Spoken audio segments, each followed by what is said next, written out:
Hey friends, it is Josh coming to everybody with the Tarot Snapshot for Sunday, December 10th, 2023. And I just got done 5 1-hour readings back to back.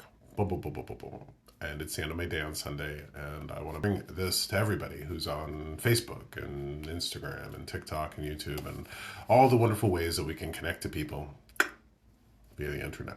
So the Tarot Snapshot, for those who are not familiar with it, just 3 cards, really quick. Tarot giving us the symbols and the wisdom and the insight that it has to offer. First card is who we are in this moment, and I get just as much out of this reading as everybody else does. The second card, what vexes and perplexes. The third card, what heals and reveals. So real simple. Now, I'm going to shuffle 5 times and cut the deck halfway down the middle, and we're going to go from there.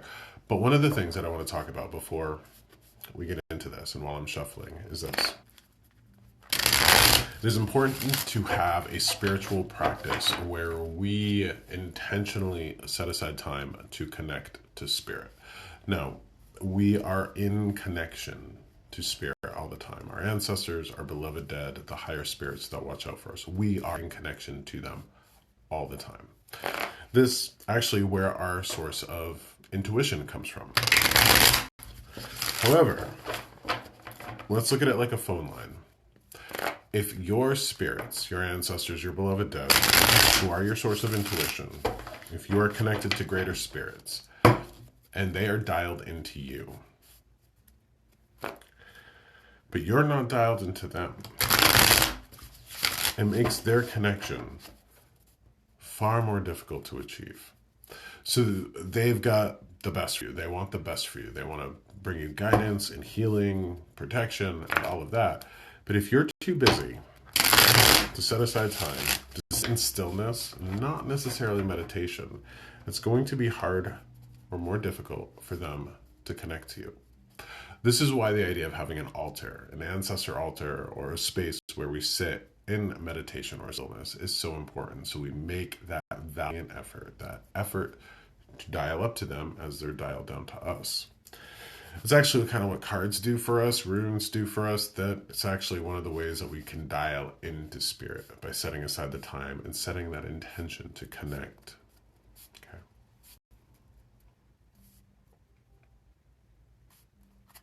Okay. This card right here represents us all. Justice. Okay. So justice, on the surface, is a card about that exactly. Now, one of the things that's difficult for us to understand about justice is that we all pretty much walk through this world with an idea of what's right and wrong. And most of us get it right. We know that it's not right to steal. We know that it's not right to hurt other people or to hurt other people's feelings. There's a certain level of right and wrong that we pretty much collectively understand. Yeah, I think all of us can struggle with the idea of what seems to be a karmic imbalance. And when I talk about karma, I know that we, collectively speaking, don't really understand it in the way that Buddhists understand karma. Karma is more an accumulation of our actions in our life versus I do a bad thing and a bad thing happens to me. Somebody can accumulate bad karma by consistently doing bad things, and then bad things just kind of happen. So the higher powers in this world, they have a limited degree to interact with us. Let's look at the travesties that are happening worldwide now that I think a lot of us are upset about. The Ukraine thing with Russia. How can we think that there's justice in the world at all when a guy like Vladimir Putin is doing what he's doing to the people of Ukraine? That's a valid question, and I think anybody has the right to ask that. Well, what I can say is that in the world of spirit, nobody escapes justice. Nobody does. We go through a review process when we die. We look back on our life, we look back on the things that we did and didn't do, and we also look back in the way that we would have impacted the lives of others, for good or for ill. But the higher powers can't do anything about Vladimir Putin. Not really, because that guy is stuck in his story. He believes that what he's doing is so justified and so right that the higher powers that don't want people to die can't do anything about it because he's stuck in that story. And that right there is free will. So there is justice in this world, but the great religions of this world would teach us, well, there is a danger to free will. And if a man like Vladimir Putin is believing what he's believing, that's the free will to believe that. Why is that useful to us? Because we have to be careful about getting stuck in our own stories. If you're a person that doesn't believe that a relationship is possible or a healthy relationship will ever happen, well, the universe could be throwing that at you all the time, but you're going to dictate your life by your belief systems. So just be mindful of that. And understand that justice, true karmic, true cosmic justice, is something that we don't understand. Because we don't understand fate and destiny. We can want things to go a certain way. The other thing about justice, though, and this is an important reminder for us all, I think, is that I've gone through some really crappy things in my life, things that have caused me trauma. Healing through that trauma and working through it made me realize that I was a stronger person, made me become stronger. And, I got the glory because I had some guts to go through it. There's a certain level of justice there that I know that certain large spirits in my life have put me through the ringer because I had to go through circumstances that helped me become a stronger person. Not every awful thing that I've ever gone through has been fated, but I've gone through some awful things in this world because I had to go through them, because I became a stronger person by going through them. That's actually a deeper sense of justice than we'd ever realize. So be mindful of that, because we do maintain a sense of justice in our life. We do. Okay, we maintain a sense of justice in our life. Most of us are going through our life going right, wrong, and doing what we believe is right. And we should do that, but we've also got to understand that we don't have the minds of the gods, God, infinity, divinity. We don't. So this is one of those things of like, let go, let God, have a little bit of trust and faith in the higher powers of our universe. What vexes and perplexes us? The High Priestess. All right, so we're getting some big cards today. So these are all major arcana cards.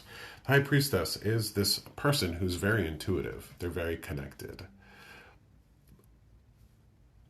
I think a lot of us can relate to the idea of intuition. We can relate to the idea of intuition.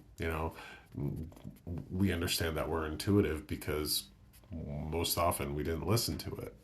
So if you would ever call yourself an intuitive person, you know that you're intuitive because you would have gotten to the other side of a circumstance or a situation.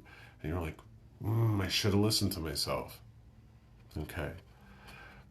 Sometimes, and this is something that we've got to understand about the world of spirit, sometimes our intuition is going to lead us into the bad thing because that bad thing eventually becomes the good thing. And I'm not going to speak to specific situations for you or for me, but I can tell you that I've walked through situations where I'm like, I usually count on my intuition to make sure I don't go through this stuff.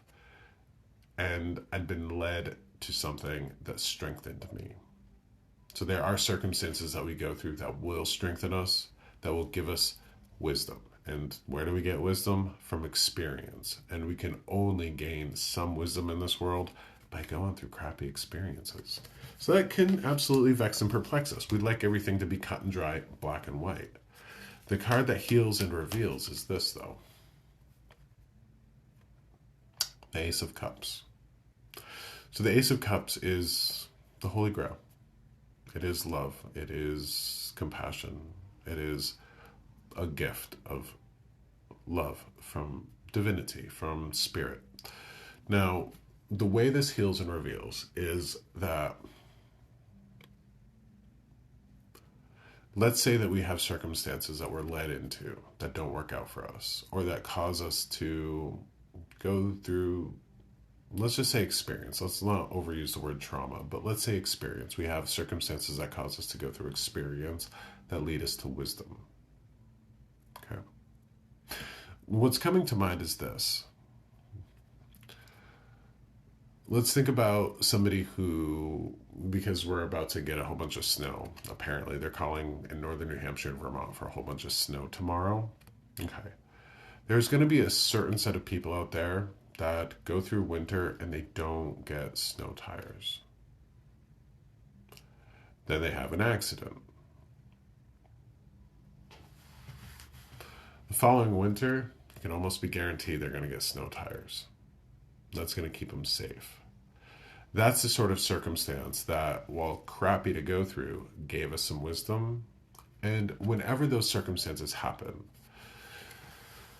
let us talk about the person that doesn't get the snow tires and then they have an accident and fender bender. That person, well, they've got to meet that circumstance with love. The next circumstance that I'm thinking of is this. Imagine how many people in this world have crappy relationships. And I can think of one person in particular who spent 30, 40 years of their life in a bad relationship and constantly beats themselves up because they went through it. Constantly beats themselves up because they had to get out of it. And I would only encourage that person to meet themselves with love. They went through a circumstance that was unfortunate and gave them a whole lot of wisdom. Excuse me. They've got to meet themselves with love. The people that go through, oh, excuse me, the people that go through these awful experiences, I think of the experiences that I've gone through, that I've been led through, that caused me to gain a whole bunch of wisdom. I'm not going to beat up on a prior version of myself. I'm going to give that person the love that they deserve because they didn't know better at the time. So if you have any awful experiences in your rear view, and those experiences led you to wisdom and trauma, you can't beat up on the person that went through them. You have to meet that circumstance with love. And love and compassion, to me, I think is the ultimate intelligence. We've got to be compassionate for even the worst people among us. Even the narcissists were traumatized to get that way. Doesn't mean we should suffer from them, but we can have compassion for them because nasty people are usually that way because they've been hurt and traumatized. Make sure that you give yourself the love and compassion that you extend to others, especially if you have crappy scenarios in your past that you're working through, because that's what you deserve. That's the Tarot Snapshot. Ran a little bit longer than normal. I want to thank you for being here with me, and I hope this wisdom helps you. Remember to meet your prior experiences and the things that would have caused you to feel trauma. Make sure that you meet them with love. Okay. Take care of yourself. Have a wonderful week. Stay safe, and make sure that you got snow tires. Much love to you. Take care of yourself. I'll see you next week.